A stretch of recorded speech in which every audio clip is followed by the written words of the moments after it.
Connecting Marylanders to their government. This is State Circle. Good evening. Welcome to State Circle. I'm Jeff Salkin. Coming up tonight, gaming the ground game. We'll see how software can improve political campaigns. The 2012 Obama campaign is the gold standard for a part of politics called the ground game. Now, a Maryland company is working to make state-of-the-art fundraising and mobilization techniques available at all levels of politics. Joining us now are Herb Swearin and Barry Silverman. Thanks to both of you for being with us. Thank you for having us. Tell us a little bit about the company. Campaign On is really a unique type of company in the marketplace. We really have, I think, the first of its kind in the sense that we combined technology with professional services.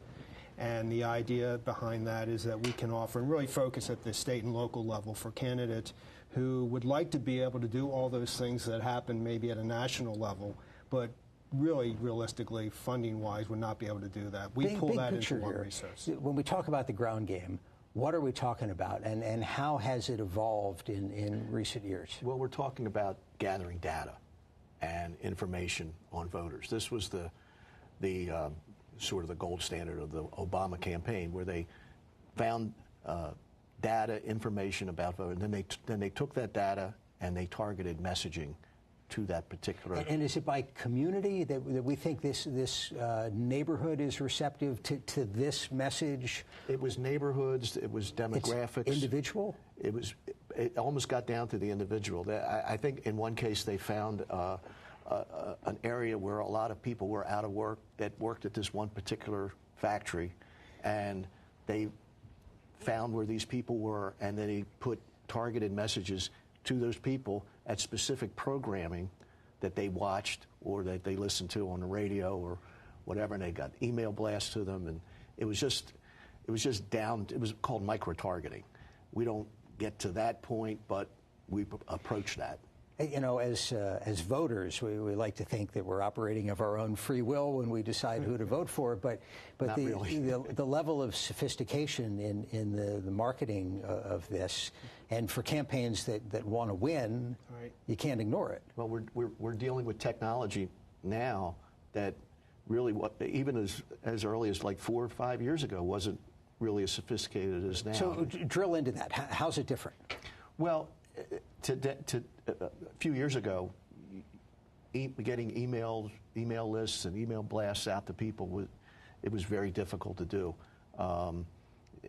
The level of research has advanced, so you're able to access a lot of information, and a lot of it comes down to just hard work of people getting on the phone, calling people, finding out what their likes or dislikes are, surveys, polling.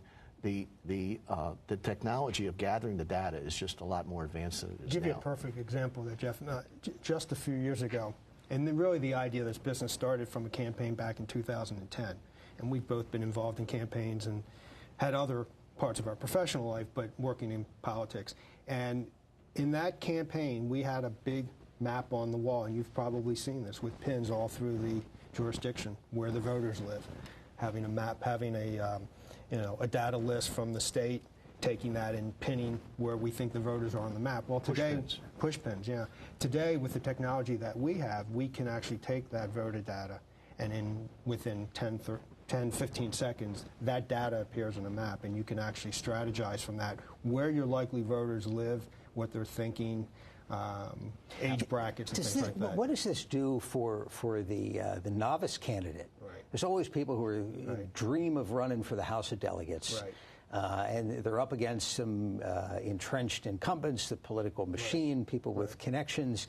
Right. Does this all make it harder, that you have this barrier to play, you got to have this technology? Right. Or does it make it easier in some ways to do social marketing and build a groundswell for something? Well, obviously our business model would argue that today, because of what we offer, along with the technology, taking that technology and analyzing that technology, and having the professional services that we provide for candidates like that, that we really give them a better chance, that we somewhat level the playing field, and through the resources that they have, they can afford to have that kind of resource available to them. I think really does change and will change the future of politics, particularly at the local level, and that's where the Doug Ganslers and the David Craigs and the other politicians in the world, that's where they come from. So we think that really we're going to help educate and make better candidates. That's part of our, what we think is the ultimate result of our business model. Technology really levels the playing field because everybody can have access to it. You just have to be good at it.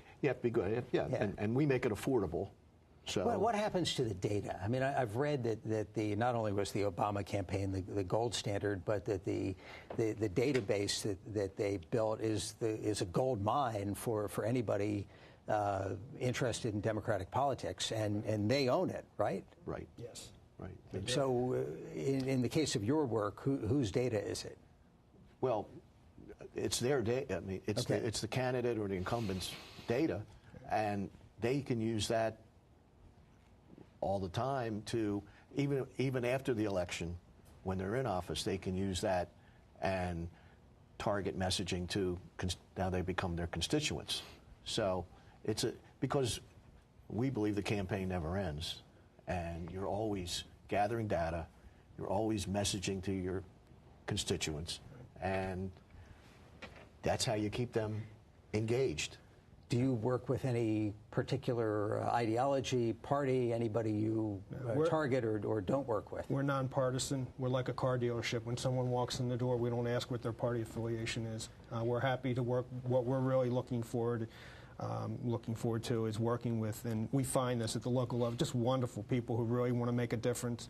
That's our, that's a good place to leave it. Herb Swearin and Barry Silberman, we're out of time, but thank you for coming by. Thank you. Pleasure. We appreciate it. Thank you.